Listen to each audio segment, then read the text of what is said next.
गर्छु केपी शर्मा ओलीज्यूलाई अझै पनि तपाईँलाई नेपालको अलिकति नै माया छ भने त्यो तपाईँले पद छोडिदिनुहोस्।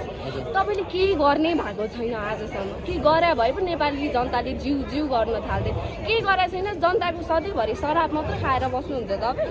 श्रीपेट खोलेर गएको राजा किन गद्दीमा आउँदैन भने कोही गराउँछ? 19 वर्ष भयो राजा गद्दी छोडेर गएको यो वेदले भन्छ। हेर्नुहोस्, तर मलाई लाग्छ यही नेतृत्वबाट यो सफल हुन्छ। यसमा के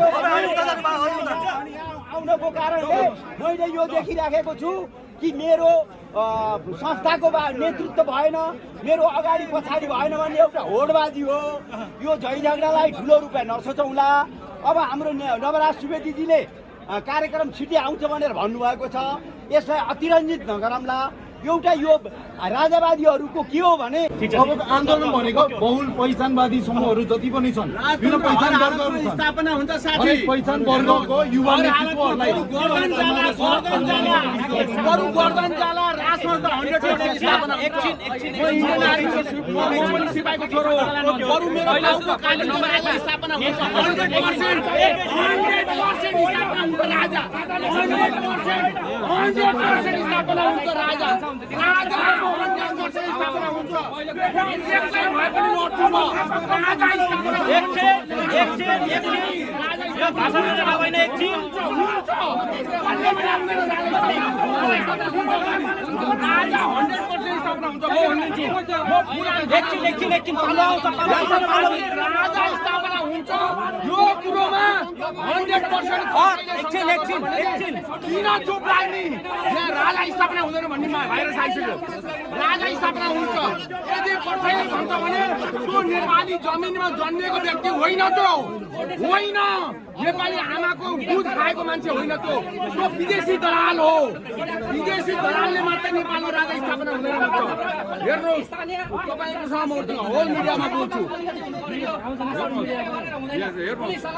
100% स्थापना हुन्छ राजा। कसले हुँदैन भने ल मेरो राजा स्थापना हुँदैन कसले भन्छ?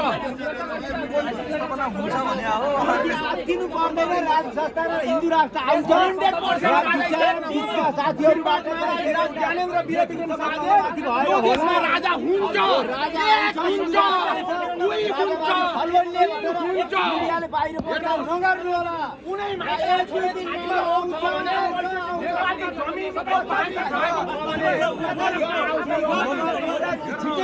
मलाई मन छैन भाइलेन्स नभइकन हाम्रो राजा नेपालमा किन रक्तबीज गर्नु भन्ने कुरा।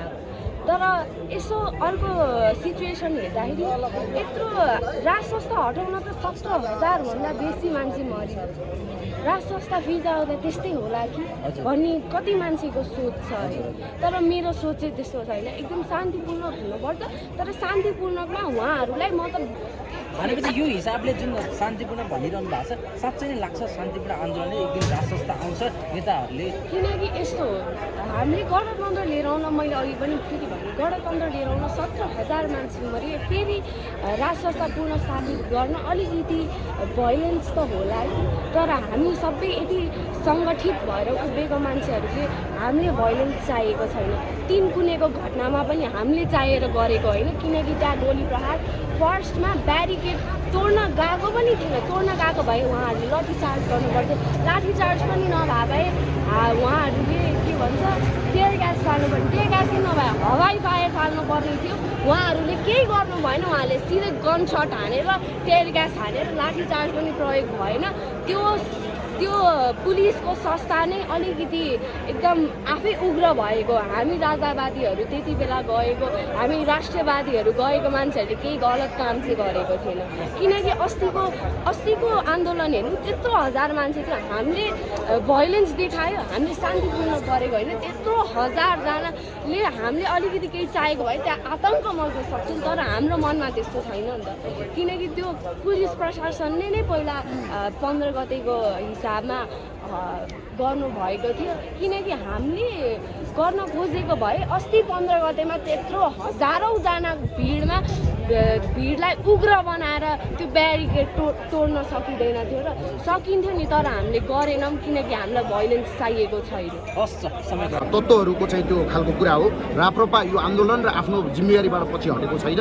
यद्यपि यो आन्दोलन चाहिँ नयाँ खालको एउटा धेरै शक्तिहरू मिलेर भइरहेको आन्दोलन भएको कारणले यसलाई कसरी सङ्गठित गर्ने कसरी परिचालित गर्ने भन्ने कुरामा चाहिँ थप बहस विमर्श हुनुपर्ने आवश्यकता चाहिँ देखिएको छ। हस् त, समयको लागि धेरै धन्यवाद।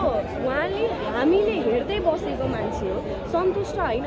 उहाँले नि केही गर्नुहुन्छ किनकि उहाँ त एकदमै जानेको मान्छे हो, पहिलेदेखि जानेको मान्छे। हामीले ठुलोको सम्मान गर्नुपर्छ भनेर हामीले पहिलेदेखि सिकेको कुरा। उहाँहरूको स्ट्राटेजी कस्तो छ भनेर हामी कुर्दै बसेको थियौँ। अहिले हेर्दाखेरि अलिकति हामी युथलाई अलिकति मनमा चोट परे जस्तो लाग्यो किनकि हामीले भनेको जस्तो हामीले सोचेको जस्तो अलिकति भएन भनेर हामीलाई दुःख लागेको छ। उहाँले गर्न प्रयास गर्न खोज्नु भयो तर अलिकति बाङ्गो टेढो मेढो गयो जस्तो लाग्यो। कसरी गर्नुपर्ने अब एउटा युवाको हिसाबले एउटा सुझाव दिन सक्ने छ? फर्स्ट अफ अल हामीले के सोच्नु पर्यो भने हाम्रो पथ के हो? हाम्रो पथ पृथ्वी पथ, एकताको रथ। किनकि हाम्रो पृथ्वीनारायण शाहले हाम्रो राजा पृथ्वीनारायण शाहले यत्रो नेपाल यत्रो सानो सानो जिल्लामा छुट्टिएर बसेका मान्छेहरूलाई एकता सम्मानपूर्वक गरेर हाम्रो नेपाल आज गर्वको साथ हाम्रो नेपाल हो भनेर भनिरहन पाएको छौँ हामीले होइन। त्यही बाटोमा अब हिँड्नु पर्यो नि त किनकि हामी नेपाली भनेर गर्व गर्न छोडिसक्यौँ किनकि यति भ्रष्टाचार छ। हामीले नेपाली हो भनेर कसरी गर्व गर्ने? मान्छेहरूलाई अलिकति लाज लाग्न थालेको छ। म जस्तो मान्छेहरू विदेशिनु परेको छ, यिनीहरू गणतन्त्रको मान्छेहरूले म जस्तो मान्छेलाई 50 लाख कन्सल्टेन्सीमा दिएर बेचिरहेको छ। यो हेर्नु कसरी हेर्न सक्छ सरकारले? यति साह्रो यत्रो पोजिसनमा बसिसकेपछि पोजिसनको माया होइन देशको मायाले ओर्लिनु पर्थ्यो। त्यो देशको माया भनेको हाम्रो राजासँग मात्र हुँदो रहेछ भनेर बुझ्न पनि पर्छ किनकि उनीहरूलाई आफ्नो पोलिटिकल सर्कल, आफ्नो पैसा, आफ्नो पावर मात्र कसरी क्रिएट गर्ने भन्ने कुरा। तर हाम्रो राजालाई साँच्चै नै हाम्रो देशप्रति एकदम माया छ। त्यो माया देखाउनु पर्यो। हाम्रो धर्म संस्कृति बचाइदिनु पर्यो। हजुर, अब तपाईँले भन्नुभयो भर्खर तपाईँ 18 भनेपछि त लगभग गणतन्त्र आउँदा तपाईँको हजुर किनभने यो सिचुएसन एकदम केओटिक छ।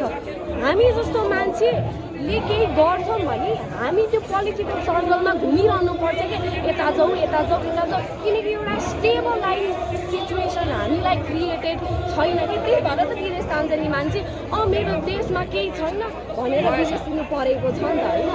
मैले राज संस्था नदेखे पनि मैले राजाको शासन बुझेँ, मैले पढेको छु होइन। मैले एकदम राम्रोसँग पढेको छु।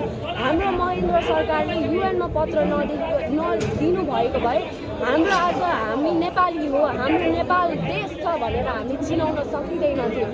हाम्रो वीरेन्द्र सरकारले पिस अफ जोनको भूमिका लिनुभएको थियो। हाम्रो ज्ञानेन्द्र सरकारले धर्मको भूमिका लिँदा पनि खोसिएर उहाँलाई पछाडि पार्दैन यो गणतन्त्र लिएर आएको। त्यही भएर अहिले दुःख लाग्छ किनकि हामीले त्यही सिचुएसनमा कति मान्छेहरूले विरोध गरे राजाको पनि।